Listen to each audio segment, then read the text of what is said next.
it is part of the culture, that the machismo, that a man can do whatever he pleases and the woman cannot. She's not allowed to do the things that the man does, and he's allowed to lust over other women. He's allowed to be flirtatious. He's allowed to lie and cheat, and you don't know where he's going, and he's not answering his phone. And it's not just Hispanic men. I actually know a lot of other white men that do this type of thing. Their behavior is the same, and it is very hurtful and harmful. And yet some of us women still are trying to win over the heart of these type of men.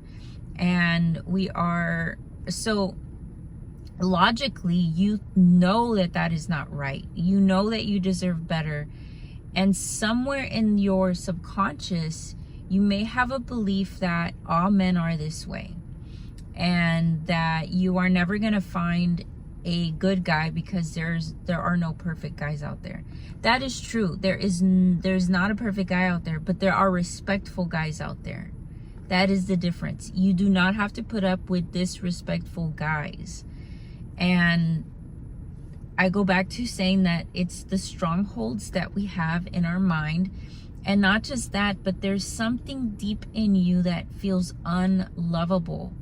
A part of you that wants to prove your worth, that wants to convince the guy who doesn't see your value or respect you to finally see your worth, and to finally start treating you right and better, and commit if he's not committing, to stop cheating if he hasn't stopped cheating, to start telling the truth when he keeps lying, to give his life to Christ when he's so far away.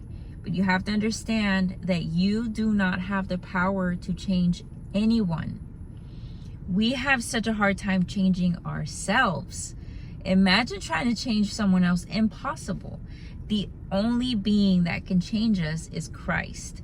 And when you decide to answer the calling of Christ, then that's when your life will absolutely, positively, 100% start to change. But underline start to change. It's not going to happen from one day to the next.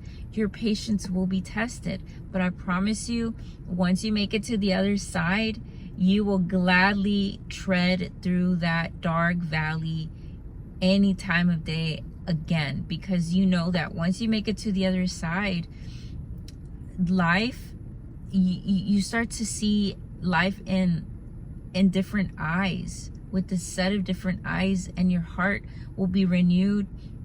Your heart will be purified. Your mind will be renewed.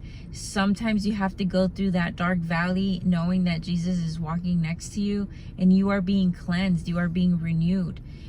It's not like this magic potion, or like, all of your pain is just going to be washed away from one day to the next.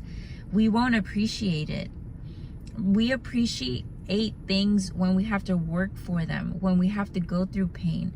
That's why these type of guys, they finally start to realize what they had after they lose it, because they're having to experience the pain of the loss.